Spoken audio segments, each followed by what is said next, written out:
College football is back, and my life is finally good. Not to say that it was bad, but it's finally really good now. So things are awesome. What's going on, everybody? Your host, LovelyCheesePizza here. Welcome back to another edition of Sports Sunday, where we talk about sports, life, and everything in between. And by everything in between, I mean it's going to be about college football, because that is life, my friends. And we're doing it on a platform that is not football. We're playing baseball, talking about a different sport, and that's fine. Because actually, this is the game I wanted to do a conversation like this in, because these games are generally longer, a little bit easier to get all that out in. So happy. By the way, just watched Texas beat Notre Dame, and I called that happening this morning. I was like, you know what? With as weird as this entire opening weekend for college football has been, which was one of the best opening weekends for college football ever in the history of the sport, by the way, I was like, you know what? If it would not surprise me in the least if Texas wins this game. it wouldn't. Lo and behold, 2 overtimes later, they win 50-47 in an absolute burner of the barns in that game. That game was freaking crazy, and I loved it. I loved every minute of it, including one of the weirder plays that I've seen. For those of you that didn't watch it, because I'm assuming some of you probably didn't. So let me paint a picture with the English language so you can try and envision it in your head. So Texas was ahead in the second half. They were ahead by 17 points in the third quarter.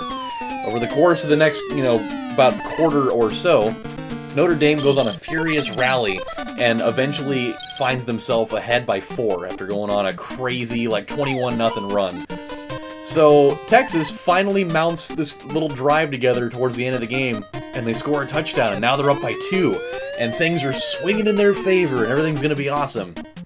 And so all they have to do is kick the extra point, and that'll put them up by 3, putting a real ton of shit pressure on Notre Dame to have to, to score and whatnot. And, dude, you couldn't even script this any better than this.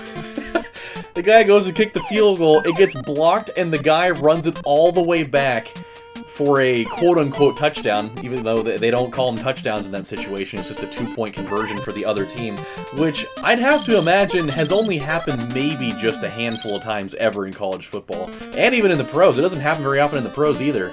So, super awesome. So that ties the game. They go into overtime. It goes into 2 overtimes, and Texas ends up winning the game. And it was totally rad, and Charlie Strong totally saved his job with that.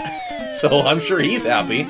And even better, dude, after Notre Dame loses the game, the Whataburger restaurant totally trolled all of Notre Dame with this tweet at the end. They're like, hey, Notre Dame can still totally win the game if they stop by Whataburger on their way out of Texas. It's super awesome. Great promo for their business, and totally poking fun at them, too. Super down with all of it. Come on. Please don't get thrown. He's going to get thrown out. Oh, no! Okay. So you can't get thrown out in that situation there? Come on, snaky snakes. Oof, that could have been good. Come on, snaky snakes. You got to give me the goods. That's exactly what I'm talking about. Those are indeed the goods. You read the handbook. We're good to go. All right. Oh, man. That was fantastic. Anywho, outside of the Texas Notre Dame game, this was a wild-ass weekend in college football, man. I couldn't have asked for a better weekend than that, outside of USC beating Alabama. That really probably would have brought the whole thing together, but, we all saw what happened there. USC literally got an enema of football proportions. Alabama literally, after about the first quarter and a half, just bent them over a barrel, had them all pull their pants down, and basically just took fully inflated footballs and crammed them right up in there. And then they drank a lot of coffee and crapped it all back out onto the turf. That's basically what happened. It was really bad. 52-6, equating to the worst loss that USC has had in 55 years or something like that. It was real bad. But I wrote down a list, which actually almost took up an entire page in my little notepad here, of all the weird-ass games that took place today. Oh, come on. Oh, yeah! Look at this! The pitcher hits one to the wall! Oh man, and he only comes out with a double because he's really slow. I did not really put a lot into the offensive part of that guy. Which I may have to do that at some point. Like, we're going to be getting to an area where all of our guys are going to be pretty well beefed up. So I may as well, you know, put some offensive stats into the pitchers because, I mean, they do bat, you know, on average twice a game. So might as well at least give them something. But yeah, dude, there were a crap load of crazy games that happened all week since it, like, started on, like, Tuesday or whatever. So, let's see.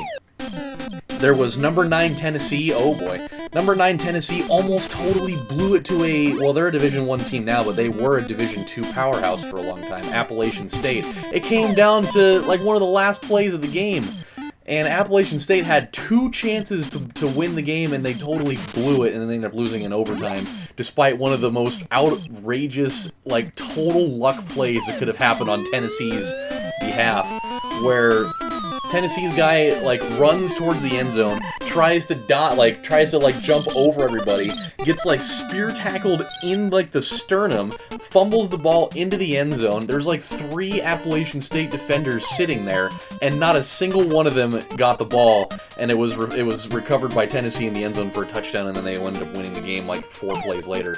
So stupid, dude. I would have died to have seen an SEC team lose like that to a team that's only been a Division I school for like 2 years. That would have been so rad.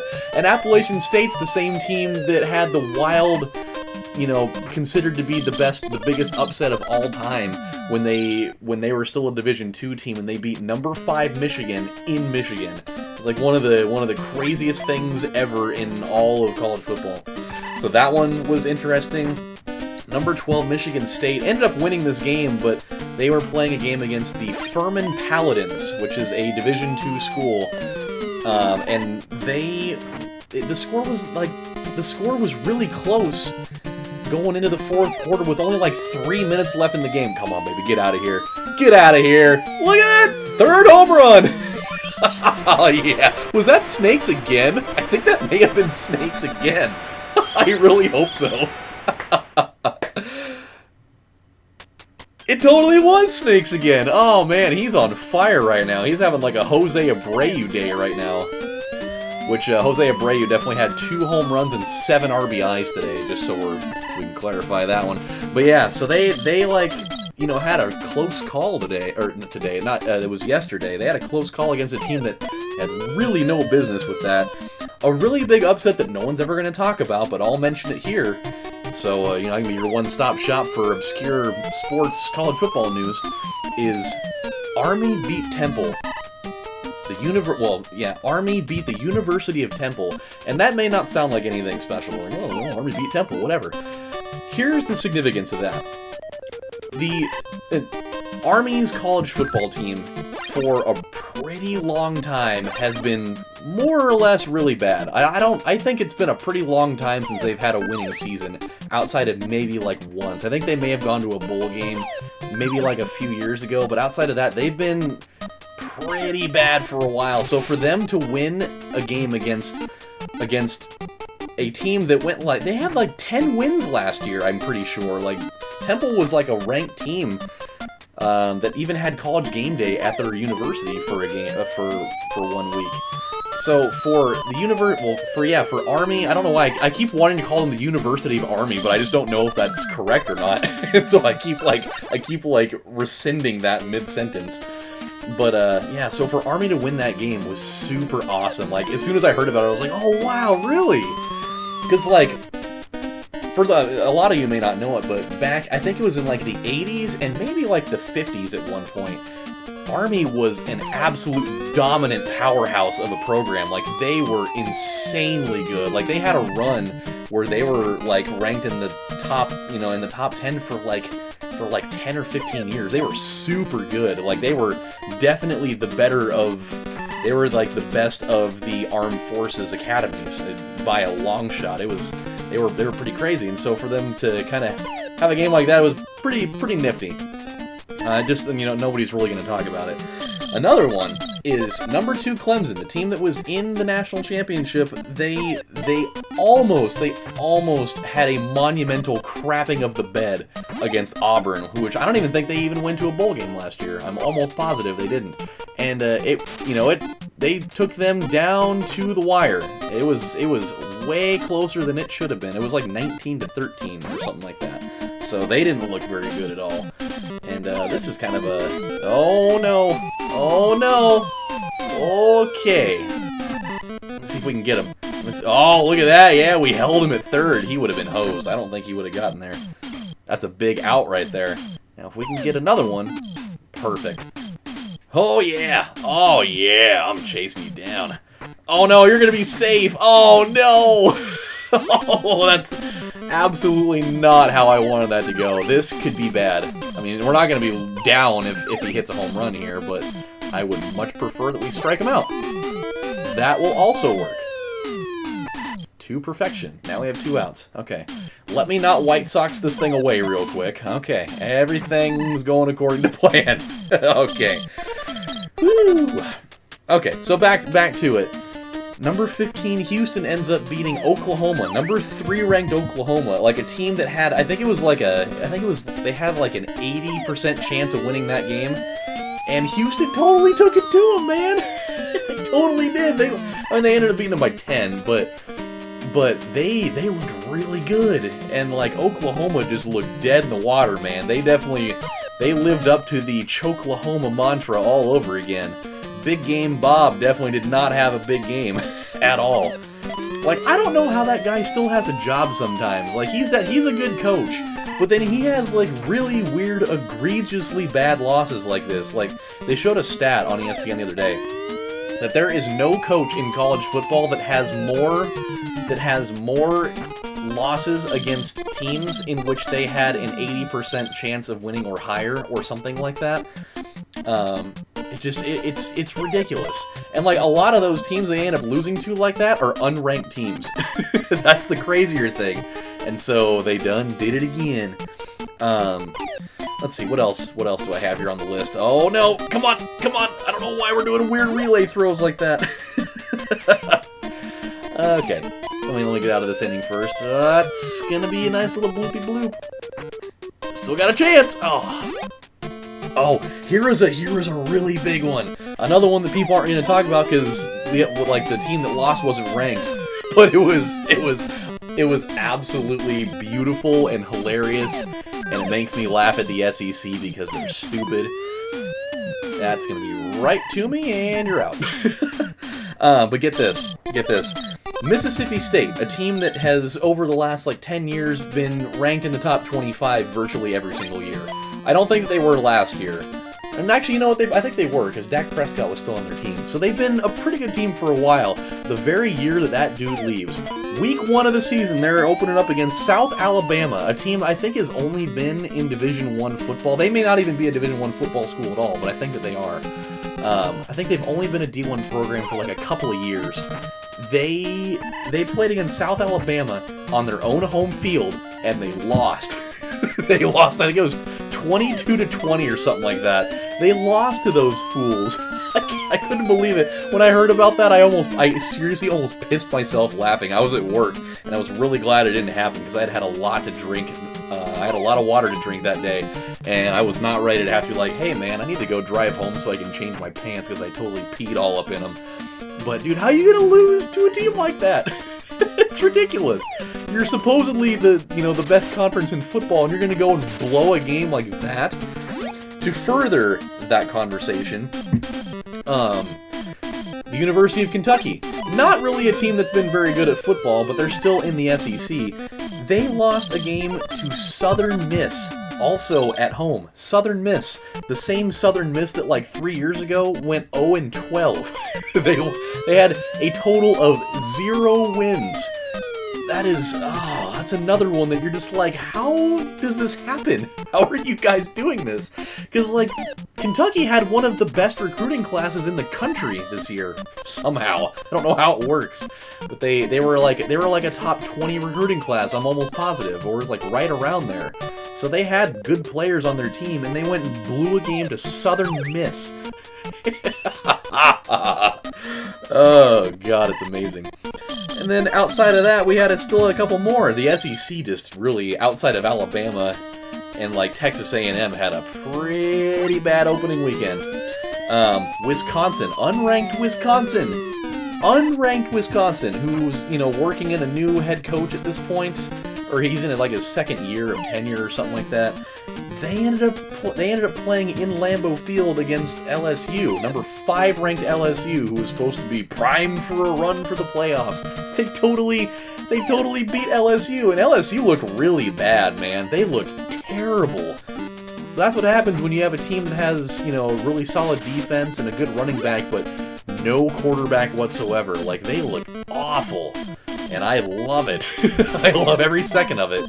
I'm so sick of LSU being good with freaking Les Miles and his chewing on the grass before each game type of thing. That is a weird pregame ritual. Just walking up to the, you know, walking out in the stadium and just grabbing a handful of grass and just chewing on it. It's just a weird thing. Especially considering that, you know, it may be turf, so you may just be chewing on turf, or it may be, you know, grass with like fertilizer in it, so you could just be getting a nice mouthful of chemically coated grass. But hey, you know what? That's his own deal. Oh boy, that had potential of being a grand salami there. I'm not a Mariners fan, but I will give Dave Niehaus his credit.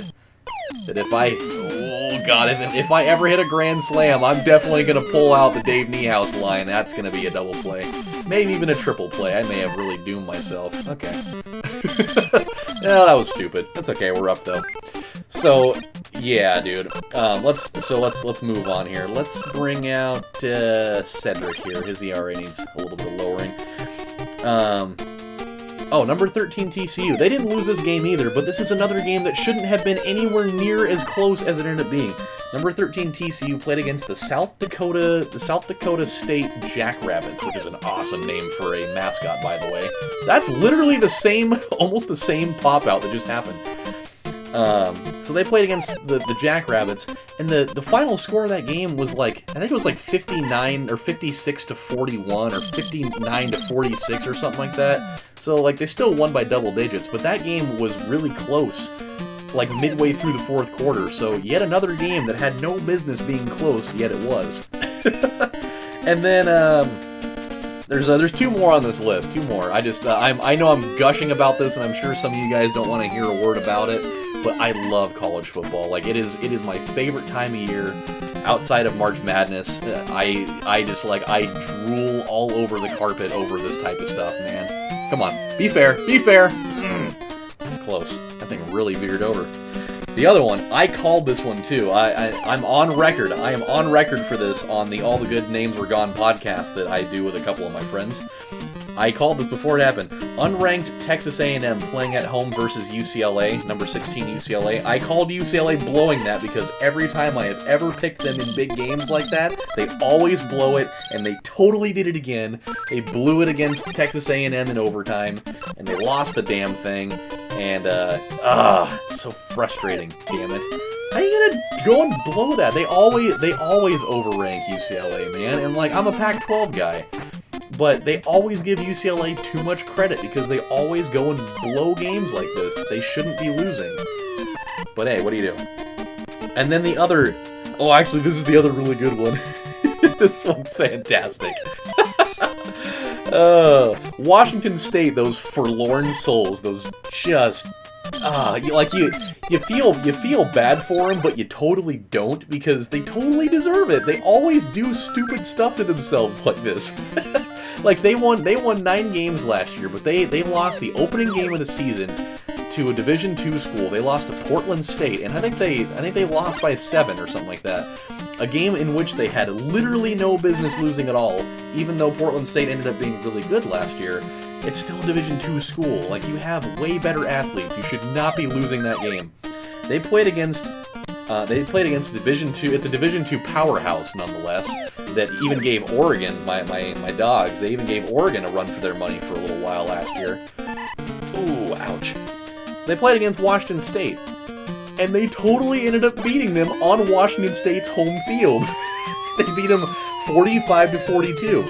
So So, Eastern Washington has now played 4 games in the last 4 years, I think, against Pac-12 teams, and they're 2-2. The 2 teams that beat them were Washington and Oregon.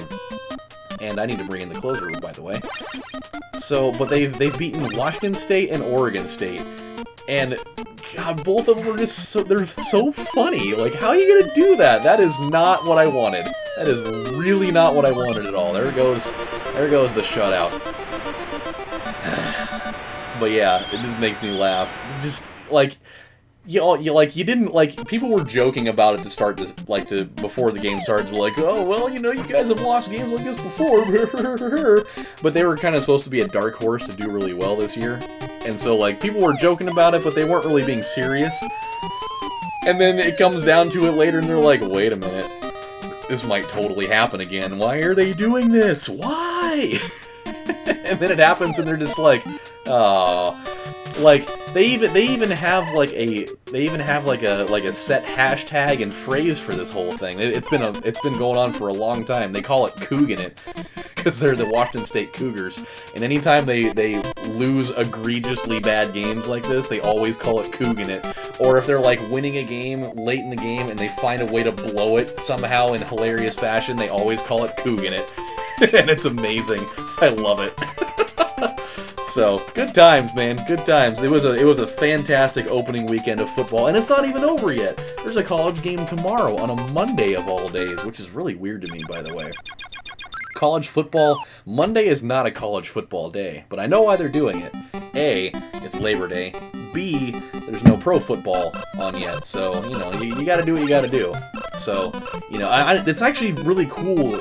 Like, I'd feel super awesome if I were those kids. Be like, dude, we get to play football on a Monday. Like, this is like hollowed ground. Like, we're playing on a day that, like, is strictly slated out for professional football, so this is super awesome.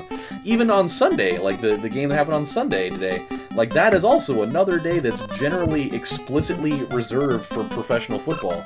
So, like that's like rarefied air that they're messing around in. I think it's awesome that they got to do that, because I mean it's a rare occasion that ever happens. Let's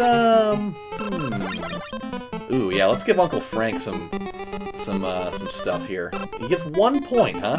We'll give him 1 for hitting. Alright. That pretty much absorbed all of our money. So, we're gonna be good right here, my friends. Oh, by the way, just to throw it out there, because I realized I didn't mention it. I didn't mention it. My dog's Oregon, the Oregon Ducks. Kind of in a weird spot because, they've lost a lot of players, and they had that really bad loss in the bowl game last year. They're starting the season ranked at 24, and they definitely won their opening game this season. They won 53-28. So sounds like a blowout. It was a little more interesting than that. Still some stuff to clean up, but I'm digging it. I'm just happy that I can wake up on Saturday morning and there's going to be football on, and life is good. So my friends, when we come back on the next episode of Sports Sunday, where we talk about sports, life, and everything in between, we've got 3 games left against the Ghastly Monsters, and we are 27-0. So we are moving along. We've got I'm really looking forward to this series against the World Powers, because I really don't know what I'm going to be getting myself into on that. I truthfully have no idea. I haven't played against those dudes in such a long time that it's going to be pretty interesting. But I think we're going to win them all, because that's just the way it goes. So, until then, my friends, we will have more stuff to talk about next time, and hopefully we can keep the drive alive. Until then, this is your host, Lovely Cheese Pizza, saying thank you guys for watching, and I'll see you next time. Bye, everybody.